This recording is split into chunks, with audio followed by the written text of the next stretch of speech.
welcome to the 52 Scott Podcast for another episode of Black Friday. I'm your host, K Money, and in the building with me, my co-host, Freddie G, Slash, and Comedian 96. Collectively, we are the Mind of Men. You can find us on Twitter at 52 Scott Podcast, Instagram and Facebook, the 52 Scott Podcast. And if you're on YouTube, please don't forget to like and subscribe. Welcome, fellas, to another Black Friday. Today, man, I thought we talk about black fathers. In my opinion, man, I feel like when the black father is mentioned, it's a lot of negativity that goes along with it. But truth be told, there are a lot of good black fathers out there, and I wanted to make sure that they got their flowers. We're all fathers here on this podcast, and I don't know if I know we all didn't grow up with the father in our household, but a couple of us, I think the fathers were present, and that's mainly kind of what you hear about when you speak about the black father. How he's absent from the household for whatever reason, and how he's non-existent in his child's life. Well, times have changed, and I've observed a lot of black fathers stepping up and they doing their damn thing, and I don't hear enough, I think, being said about the positive things that I think black fathers are doing nowadays, right, versus how and what we used to hear 30 to 40 years ago. So let me start out with some black fathers are more likely to live apart from their children than white fathers. But when they do live with their children, they are often more involved in their child's lives. Do you guys agree with that? I agree. What reason do you think a black father that's living in the household would not be involved with his child's, be involved with the children? I believe that if mom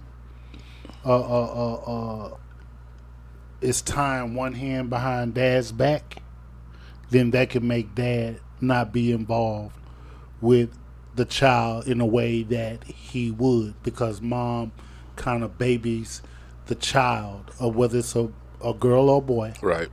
Mom kind of babies the child a little bit, always in mama bear mode. Okay. And so I believe that could make dad be like, you know what? Every time I say something, you stepping on my toes. She steps on my toes or undermine what I say. So now let me just bag out and not say or do what I would normally say or do if she didn't step on my toes. Let me ask you all this. Oh, go ahead. I'm sorry, comedian. I would say this is one I've seen personally. This back in the day, though. I don't think it happens now. Possibly, but I don't know. I had an uncle, and mom and dad there, but it was my cousin, and it was her dad and her mom, which would be my uncle and aunt. He worked a lot. 3 a.m. wouldn't come back till 9 p.m. So when he came home, she was asleep. So his engagement with her wasn't very good. It wasn't a lot. You know what I mean? It wasn't frequent. It wasn't. He was there, but he wasn't there. He's more of a provider because it's back in the day type stuff. And that's what we're known for mainly is being providers. But like I stated early on, I'm seeing a lot of black fathers that are being more than just providers. They're stepping up, and I'm seeing them drop kids off to school, even just in regards to dealing with the children in the household, as far as making sure they got a bath in, they're being fed, things of that nature, things that you don't necessarily expect a father to do, because it is part of their responsibility. They're just not known for doing it. Let me ask you guys this: do you think there's a certain time when a child is born that a father should step up, or it's okay for him to step up, day one, like just caring for an infant, and I mentioned bathing, because please keep in mind, if a father has a daughter for a child, bathing them can be kind of critical and very sensitive depending on, who you're dealing with as your spouse. So do you think it's okay for a father early on to be hands-on with the children, regardless of the sex? Yes. Yeah, hands-on, definitely. Now, when it comes to bathing, once I believe that once a girl gets a certain age, and that age is early. Yeah, I agree. Two, 3 years To old. me, Yeah. it's almost like once they start talking and walking. Yeah, Yeah, that's Two, it. 3 years Right. old. Yeah. I have a granddaughter that old, and I'll tell you, when she comes and stays with me, using the bathroom and bathing and stuff like that. You I'm give her that telling- respect. Yeah, and I let her have the bathroom Right. on her own. All I'll do is I'll turn the light on for her if she, so she can see. Of course, she can't reach the light switch. But here's the deal: if she used the bathroom, let's just say she does a number 2. She doesn't wear diapers. She's potty trained. But of course, when a number 2 is involved, there's some other issues that you have to do to make sure she's properly clean. Right. I take her off the toilet and put her in the tub. I run the bath water. So get in the tub when you finish. Oh, Clean so you yourself make her up. take a bath after Yeah, she. because I'm not. She's 3 years old. I'm not doing that because I don't want her to think that that's normal for somebody else to be doing it. And man wise, Right. One Let advice. your mama do that, but I'm not gonna do it. And you, my granddaughter. But it's just the thing of her mental. Well, I guess the word I'm looking for would be subconsciously. Knowing that it's not right for a man to touch you Right, there. right. You know what I'm saying? Regardless so I of don't do who it. he is. You know what I'm saying? And again, that's my granddaughter, and I will not do it. So yeah, at a Yeah. certain age, There's certain exactly. when You it shouldn't comes be to sex, you shouldn't be doing that. The man shouldn't be touching the young girl, no matter what. No matter what. Yeah. Period. Yeah, and I would say this for not for my oldest daughter, but my youngest daughter, and I think some people practice this. The earliest is usually about 3 months. With my daughter, my youngest daughter, her mom did not allow anyone, not her siblings, not visitors, to come see the new baby because of their immune system. Right. So it was just her and the baby for 3 months. They were together. The kids didn't come in the room, nothing. They had to knock. They wanted to see mama. So a lot of people carry that because of their immune system, but usually after the 3rd month, I'll say up to about maybe 1.5, 2. That's the only time we should be bathing it. That's some very valuable advice, fellas. As far as the immune system, that's kind of normal. I don't think anybody should be taking a newborn out.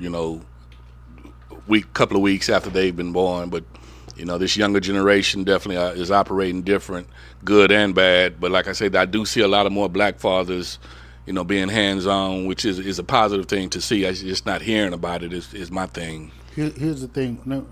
Let me say something too, and I want to say this in light of the things that I've been seeing here lately when it comes to black fathers. Now, here's what I don't like. When black fathers are involved, what I don't like is I don't like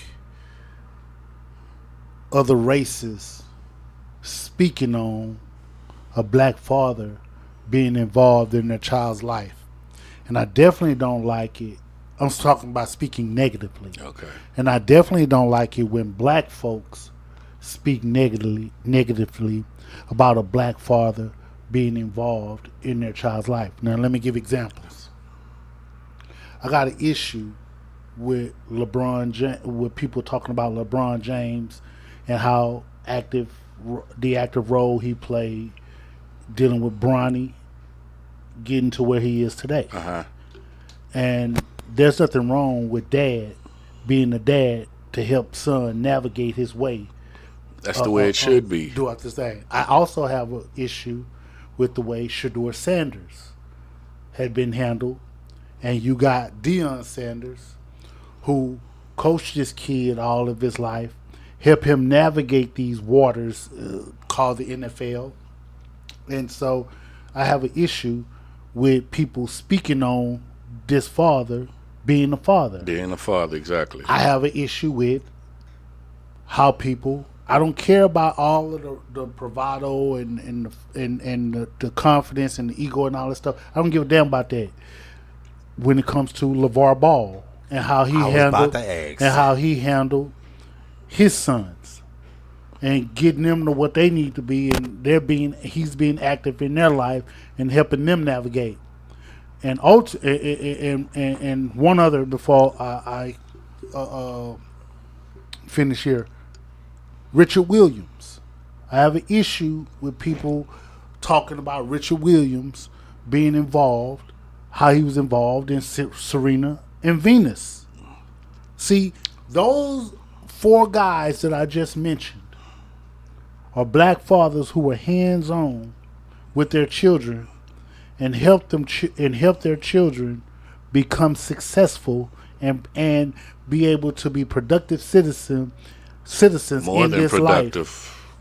More You than know, productive citizens. Yeah, and so but you get a lot of people outside the black community speaking negatively of it because they're not used to seeing Exactly. black men being hands-on and involved in their children's life, and that's a problem.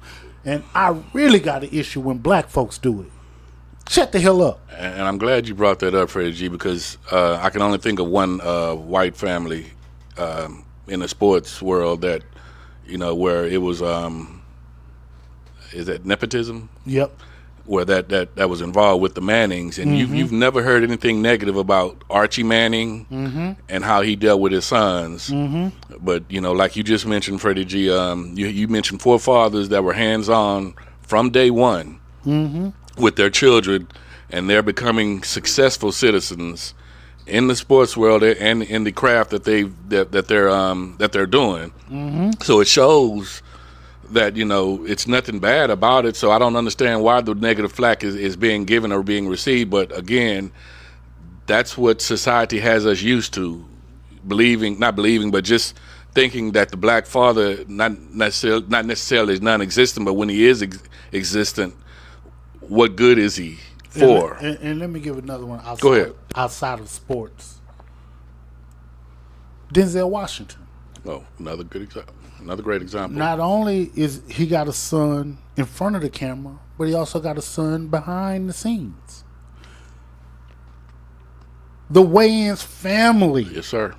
The whole damn family. So, and I just don't get it, man, how, Well, we know what it all boils down to. And a lot of people, I feel it's hidden racism when it comes down to, how we're being talked about. But again, it's proven and shown that, there are good black fathers out there that's stepping up and doing the damn thing. I wanted to touch on some numbers. 44% of black fathers live apart from at least one of their children, compared to 21% of white fathers. This difference is even more pronounced when considering fathers with younger children. 32% of African American fathers living apart from children under 5, compared to 10% of white fathers. We were just mentioning how, and the examples you gave, Freddie G, were examples of successful fathers that were in their children's lives. But, you do have fathers that have been incarcerated and have gotten out and have been very productive in their child's life. Now, being incarcerated is only one reason I could think why a father wouldn't be living with his child or children, or if he's divorced and had previous children in a previous relationship, and he's remarried. That I can see him not living with the child in that instance. But can you guys think of any other reasons why a father wouldn't be living with the child other than, being divorced, or if they're not in good with the child's mother? What reason would they have not to be living with the child, if any? Man, it could be. And I know it's a variety of reasons, Yes, but a variety of reasons. even though they're not living with the child, there's no reason that they shouldn't be involved. At some point in time, they should still be coming around. That's true. Yes. I do agree. And that's the point I'm trying to make. There are a lot of fathers that, the government has made it very difficult for them to be in a household, for one. But we've kind of overcome that, I think, and that's why we're seeing more and more fathers being hands-on. But those that have been dealt a bad hand, like I say, there are some that have stepped up and are still doing their job, and I pray, and I'm tipping my hat to those gentlemen and I Man, let me say this, okay, man. appreciate it. Go ahead. So, check this out. For fathers who've been incarcerated and you're no longer with your children's mother or your child's mother, there's no excuse not to be a father and not to come around your child. I know someone personally, and me and this brother is like super duper cool. We damn near walk the same walk and talk the same talk. We damn near can finish each other's thoughts. I know somebody personally that was incarcerated and was able to come home and play an active role in his children's life. So, for fathers who are incarcerated who get out and say that, man, I ain't got no money, so I can't come around, or I ain't got nothing to give them, you don't need a lot to play an active role. Whatever that role may be, however it is, just be consistent with it. Right. And what I've heard from children is, it's not about the money, Dad. It's a dad that I knew about. Don't want him to speak his name. It's about the time. His children say it's the time. That's all they really care about. Man, you can go take them to the park. It's free to go to the park. I think when they're younger, it's more about the time. But Right. as they get older, the time is still valuable, but they're looking at it. I think they're looking different at ways yeah. because they need things. There's necessities in your children's lives. And let me say this here too. Now, I don't want to not acknowledge certain things when it comes to men. Sometimes men just don't feel right if their pockets ain't right. Exactly. I get that. And so you sometimes it is a little difficult for men to be able to show their face empty-handed. That's right. Especially if you got an ignorant baby mama. Yeah. If you got an ignorant baby mama, it's hard for a man to show up empty-handed. You bet not. And in cases where your baby mama is not ignorant, and I'm using the word ignorant like we use it in the black community, not the actual meaning of the word ignorant. But if your baby mama is cool, sometimes it's still difficult for that father to show up empty-handed because he doesn't have anything. Hell, he might not even have a car. And you know what, Freddie G, what you saying right now, those are definitely issues that'll keep a man away from his child. Yeah, I mean, and that's on a small scale. Yeah. Now there are some men, like the guy I mentioned earlier, that I'm really cool with. I watched that guy get on the bus just to go see his kids play. Well, his kid play sport and his daughter cheerlead. I watched that guy catch the bus and do that. right. See, so that shows there are no excuses, but it is hard, if you don't have a pocket full of money or money, period. Because children will ask you for things, and you don't want to be the one saying, I can't do this, I can't do that. So I can see why it would be hard for them to, to want to visit if they didn't have any finances at all. But that should still not be an excuse. However, that is one of the main reasons right there is lack of finances. Right. I'm sorry, Comedian 96. I think I cut you off. No. I was saying that's what's up. I was just commending the guy, his friend, getting on the bus to go see his kids, because that's not often. You will see that. If they ain't got no ride, they ain't got no money, they ain't going. Let me ask you guys this: the importance of being a father. Fatherhood. I took great pride in becoming a father. That's one of my greatest achievements. I like to think it was one of my greatest achievements, becoming a father, and just the sense of pride that I display, and just hearing dad, the word dad, that at a certain point, it makes you feel some type of way. So, I took great pride in being a father. And I definitely wanted to be an example and set an example for my kids. However, things don't always work out the way we wanted to work out the way we may have planned. Yes. And that could kind of deter us from being the father that we know we can be versus the father that we end up becoming. I know y'all have seen this before, where the kids, because they not around the dad that much, they don't call him dad, they call him by his first name. Now that I find that offensive, honestly. Very. Speaking. I see it though. I Yeah. know y'all seen it before. I hate when I see kids calling their parents by the name. You know, if anything, you go call them Mr. or Mrs. whatever the last name is or first name is, but not by the first name. You know, that's just a lack of respect. Right. And they need to be set straight when that happens. You know, because if you don't correct them, it's going to continue. That's right. And that's what I think to me, that means this is all the more reason why, if it's the dad being called by his first name rather than being called dad, that's all the more reason why he should step up, because that sense of disrespect is printed right there. Exactly. But usually they step up when it's too late. Remember, kids want to grow up with their parents, right? That's but right. once you get to an older age, 18, 19, 20, and you try to step in and It try doesn't to even matter at that be point. dad at that Yeah, point, it's too late. I ain't gonna say I it's can too late. understand. It's just harder. It's harder, a lot harder. Yeah. I mean, but it's still an opportunity. As long as you know you're above ground, it's never too late. And I'm experiencing that firsthand, to be honest with you. You know, like I say, I was a very present father. However, the relationship that I have with my kids isn't exactly how I wanted it or planned it to be. But, you know, I haven't given up, and you know, I know as long as I'm here and I know as long as they're here, there's an opportunity for it to be mended, and you know, we can still salvage it and develop a relationship.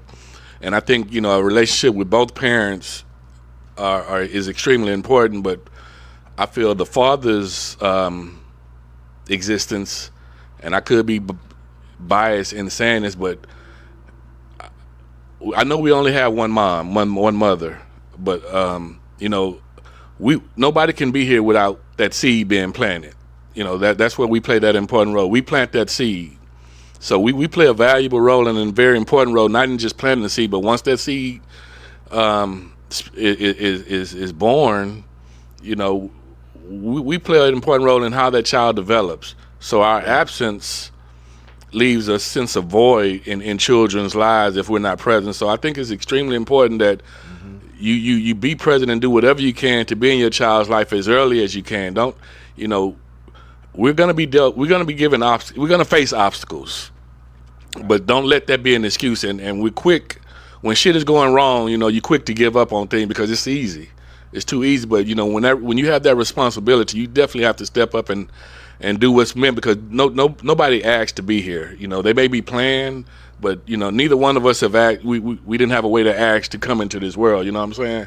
So I don't blame my father for not being existent in my life. You know, I'd use that and try to channel it and motivate myself on the type of father that I could have been. I challenged it and challenged myself to be the type of father that I thought and felt that my kids needed. Not saying that it was the right way or the wrong way, but I knew, you know, that I was definitely a present father, and I hope that I made the time that I did spend in my children's life. I hope I made some type of difference, and I made some type of impact to where when I do leave this earth, that you know, they remember me for something good and valuable that they're carrying on and being productive while they're living their lives. And I hope when they have children, they remember some of the things that I tried to teach them and Right. you know, teach their children, you know, pass it on down. That keeps the legacy of his The family. legacy, there you go, the legacy. So, like I said, man, this show mainly, I just wanted to talk about the black father, because I just don't hear enough good being said about the black father. And my black fact, man, I just wanted to, again, just give my flowers to all black fathers out there that's stepping up and doing the damn thing, and keep it up, and don't let anything deter you from being that staple and that king in your child's life. Peace out. this concludes another Black Friday episode. And be sure you tune in next week for another dope episode of Music Monday with Slash. Don't forget to follow us on X, formerly known as Twitter, at 52 Scott Podcast, Instagram and Facebook, the 52 Scott Podcast.